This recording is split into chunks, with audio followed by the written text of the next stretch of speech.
Hello again, Bat fans! Get ready to experience Batman Year 2. A few months have passed since the ending of Year 1, and James Gordon has been promoted to Police Commissioner. Even though he is constantly exposed to the public eye, he is very open about the GCPD's working partnership with Batman. In fact, during a TV interview, Gordon reveals the Bat Signal as the way to summon the Vigilante. However, the people of Gotham don't like the idea of a new Vigilante in the city, because they still remember the previous Vigilante that operated in Gotham. He went by the name of the Reaper, and his methods were extremely brutal. In the meantime, Leslie Tompkins introduces a friend of hers to Bruce. Her name was Rachel Caspian, and she wanted Bruce to support a charity of hers. Thanks to this, Bruce gets interested in Rachel, even though she is planning to become a nun. Just a few days later, Rachel's father arrives to Gotham after many years of being gone. What Rachel ignores is that her father is in fact the Reaper. Judson Caspian became the Reaper after a criminal killed his wife just outside of their home, and so he started his quest to get revenge on all criminals. Now, many years later, he is back in Gotham and resumes his identity as the Reaper. In the following days, several criminals are brutally murdered. Gordon learns of this and tells Batman about the Reaper. Batman immediately goes looking for the murderous Vigilante, but when he finds him, he is unable to defeat him. In fact, the Reaper is far superior to Batman, and the Dark Knight gets the beating of his life. Injured, broken, and bloody, Batman barely manages to get back home, where Alfred and Leslie do their best to heal his wounds. When Bruce is able to stand, he realizes that the Reaper is too formidable for him, and he decides that in order to defeat him, he must use the weapons of the enemy. From a secret safe, Bruce grabs Joe Chill's gun, the same that killed his parents, and the one that he grabbed shortly after the crime when he was a kid. In the time that takes Bruce to heal completely, the Reaper continues his murder spree, killing both criminals and innocent alike, and the police cannot do anything to stop him. Bruce gets ready to fight the Reaper and practices his shooting skills, but he is also distracted by his new relationship with Rachel. She is far more intelligent and clever to not realize that Bruce Wayne is just pretending to be a playboy, and that there is a lonely man inside, waiting to be loved. She is willing to give him that love, and Bruce allows her to become part of his life and be happy. However, the Batman still has the responsibility of taking down the Reaper. He has a plan of action, but his plan will make him an enemy of the GCPD. When the time comes, Batman sets his plan in motion and saves a well-known criminal from the Reaper. When the police learn that Batman is working with criminals, Gordon stops trusting Batman and he becomes a wanted man. What Gordon doesn't know about Batman's plan is that the Dark Knight simply saved the criminal to bring him back to the rest of the organized crime in Gotham. Batman's plan consists of striking an alliance with the criminal underworld in order to stop the Reaper. The crime lords of Gotham agree to work with Batman, but there's a catch. The man who they choose to be Batman's partner is none other than Joe Chill. Like this, Batman is forced to work with the killer of his parents, and even though he doesn't like the idea, he wants to bring down the Reaper so badly that he agrees to work with the murderer, and they come up with a plan to lure the Reaper into a trap and eliminate him. However, before the plan can be set in motion that night, Bruce has to go on a dinner date with Rachel and he is introduced to her father, and finally the enemies meet their real identities. After dinner, both Bruce and Rachel's father leave in a hurry, both to become their alter egos. The plan to lure the Reaper works fine, but unfortunately the GCPD have also learned about the unusual activities and they attempt to stop the Reaper as well. Their interference ruins Batman's plan, and the situation quickly turns into chaos as the Reaper starts murdering police officers left and right, and Joe Chill causes a big explosion, hurting more police members and allowing the Reaper to escape. Batman is really upset, not only because the Reaper escaped, but also because he is forced to extend his alliance with Chill longer than he expected. However, he knows that once the Reaper is captured, he will deliver retribution to the man who created him.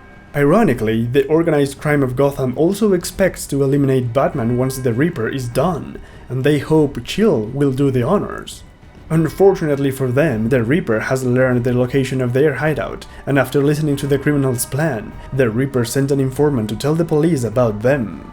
In the meantime, Bruce makes up his mind. He is ready to start a happy life with Rachel, which is why he proposes to her and she accepts. However, before things get too serious, Batman still needs to take down the Reaper. The day when the organized crime make their move has come, but the police have their place surrounded thanks to the information given by the Reaper. The criminals and the cops start fighting each other, without a clue that the Reaper is taking advantage of the moment to kill as many criminals, attacking them from behind.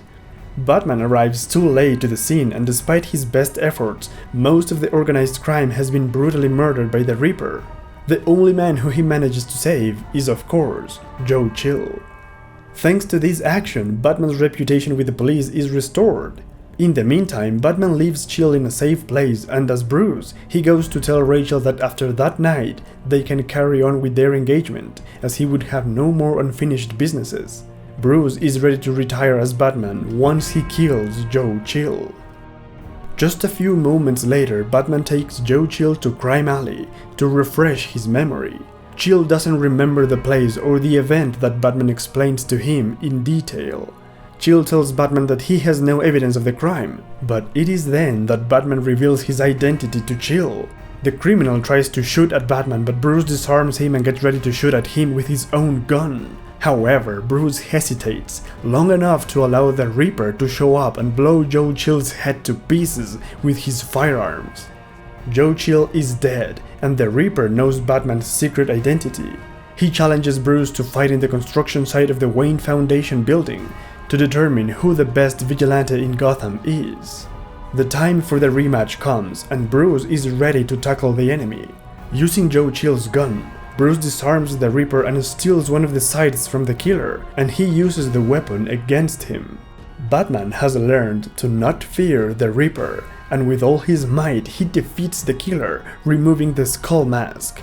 Bruce understands that the Reaper is Rachel's father, but when he offers help, the man chooses to kill himself, as Batman is now a good successor to his legacy. The police soon finds the corpse of Judson Caspian and identify him as the Reaper. Before leaving the construction site, Bruce buries Joe Chill's gun in the basement of the building, and as Bruce, he goes straight to Rachel's home. The news about the Reaper's identity have spread fast, and the media has swarmed Rachel's place. By the time Bruce arrives, he finds Rachel very emotionally distressed. She feels responsible for the atrocities committed by her father, and for this reason, she calls off her engagement with Bruce in order to become a nun, as she had originally intended. Bruce understands and accepts the final decision, knowing very well that this is just the curse of the Bat. A few days later, Bruce Wayne opens the Thomas Wayne Memorial Clinic in Crime Alley for Leslie Thompkins to work and provide medical care. Finally, when the sun goes down, Batman jumps into the night and becomes one with the shadows. That was Batman Year 2, the original sequel to Year 1. It's one of the most strange and unlikely stories in the history of Batman. It's not always that Batman grabs a gun by his own will, like if it was the very first year of the Golden Age all over again. Now, before we start talking about gun control, there are other interesting things about this story I'd like to point out. According to this story, Batman changed his outfit from the black and grey to the blue and grey with a yellow oval in his chest just in the second year, which is a bit hasty in my opinion. But despite this, the initial portrayal of Batman in the first issue of the storyline is quite good, with Batman fighting and scaring small-time criminals and being all obsessive in the Batcave. Unfortunately, the characterization goes to hell in the later issues of the storyline, and I don't think there was much reason for that. In any case, Year 2 was truly iconic, and not because of the story itself, but because it marked the debut of the superstar artist Todd McFarlane in the Batman comics. The storyline took place in 4 issues. The first one was illustrated by Alan Davis, and all the others by Todd McFarlane. And just in case you don't know Todd, he was responsible for modernizing and revitalizing Spider-Man in the late 80s, as well as creating Venom and Spawn, some of comics' greatest characters. The art of Todd McFarlane was truly a breath of fresh air, as he showed us a Batman never seen before. I dare you to look at this panel and tell me it is not awesome! Todd was also a very big heavy metal fan, and he included a poster reference to Black Sabbath in the story. And this is just fantastic for someone like me, because I also love that music and that band. It's like a dream come true, all of my passions in one place, and so freaking good looking too. But enough drooling about Todd's art, back to the story. It's quite strange having Bruce shooting a gun so casually in the Batcave. It feels wrong. He's supposed to hate guns. Even with the toughest of enemies, Batman would refuse to use guns. And speaking of enemies, the Reaper is a very unusual enemy as well. His origin story is far too similar to that of Batman to be believable, and what's worse is that this is a man in his 60s who can brutalize criminals, beat the police, and easily defeat Batman. I just can't believe that. Another thing I noticed is the excessive use of the flashbacks to the death of the Waynes. Like, compared to the one page from Batman Year 1, Year 2 has like at least 5 flashbacks when Bruce is triggered and relieves the painful past. It's overkill. Like, we get it. We know the origin. Don't waste time and space on that. But okay, I understand that it plays a major role because Joe Chill was involved. Fine. And yet, Joe Chill was also one of the most frustrating parts of the story. He is there to get Batman out of character yet again. Batman feels remorse for teaming up with Joe Chill, but he does nothing about it, like if he was completely useless against the Reaper without Chill. That doesn't sound like Batman at all. He would have found a way that didn't involve Chill, or the organized crime for that matter. But remember, the writer of this story is none other than Mike Barr. Yep, the guy who liked the rough and violent over-the-top Batman. So now it all makes sense. Batman's determination to kill a man using a gun is so out of character that only Mike Barr could have come up with such story. But well, not everything was bad. Besides the art, which was superb, the Joe Chill storyline was a modern take on the original Joe Chill storyline from the 50s, where Bruce also reveals his identity to Chill and the killer is murdered by other criminals. These nods to the past are really awesome, and this one was done pretty well. The ending of the story was also among the classic Batman stories, where Bruce simply cannot get the girl he wants. In fact, the Rachel storyline has inspired other failed romances in the Batman media. In the Dark Knight trilogy, Bruce's love interest is also called Rachel, and in the first movie she ends up leaving Bruce, just like in Year 2. But perhaps the most similar storyline to Year 2 is the one from the Mask of the Phantasm movie, where not only Bruce falls in love for a beautiful woman, and they get engaged, but everything goes wrong when she has to leave Gotham and they end their engagement. Not only that, but the Phantasm, the villain of that movie, is extremely similar to the Reaper, the villain of Year 2. So even though Year 2 is not among the most faithful Batman stories, it has inspired other creators to come up with better stories in the same vein, which is more than we can ask from these strange stories. Finally, there's something important about Year 2 that I need to mention.